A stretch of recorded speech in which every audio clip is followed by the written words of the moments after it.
En esta oportunidad presentaremos la poesía de Vallejo como denuncia de la discriminación social en el Perú. César Vallejo fue uno de los más grandes poetas y escritores del Perú y de la literatura universal. Nació el 16 de marzo de 1892 en Santiago de Chuco, región de la Libertad, y falleció el 15 de abril de 1938 en París, Francia. Desde joven, él mostró interés por la literatura, aunque también tuvo que trabajar debido a las dificultades económicas que tuvo su familia. Estudió en la Universidad Nacional de Trujillo y posteriormente en la Universidad Nacional de San Marcos. Su primera obra importante fue Los Heraldos Negros, en 1919, seguida por Trilce en 1922, considerada una de las obras más innovadoras de la poesía en español. Además de escribir poesías, también publicó novelas, cuentos y ensayos, destacando El Tungsteno y Paco Yunque. En 1923 viajó a Europa, donde vivió la mayor parte de sus últimos años y continuó desarrollando su obra literaria. César Vallejo es recordado por la profundidad de sus poemas, en los que expresó el dolor humano, la solidaridad, la justicia social y el amor por los más necesitados. En la actualidad es considerado uno de los escritores peruanos más importantes y una figura fundamental de la literatura hispanoamericana. A lo largo de la historia republicana del Perú, la desigualdad estructural, el racismo y la exclusión de las mayorías indígenas y desfavorecidas han sido problemáticas latentes que han condicionado el tejido social y cultural del país. En este escenario adverso, la literatura ha servido no solo como una vía de escape estética, sino fundamentalmente como una trinchera de resistencia ideológica y denuncia social.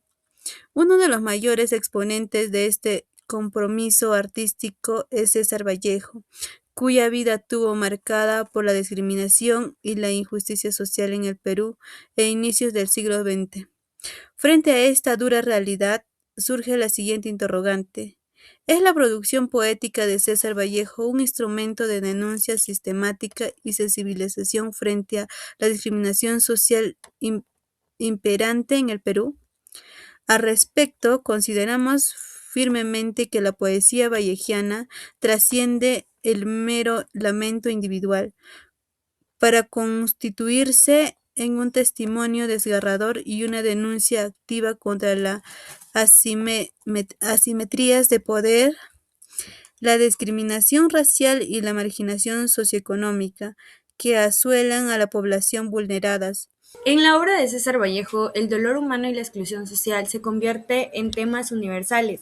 Esto se debe a que su voz poética refleja un sufrimiento real y profundo, que no nace de las ideas abstractas o lejanas, sino de la experiencia directa entre las injusticias históricas y estructurales que se vivían tanto en el mundo andino como en el entorno urbano del Perú.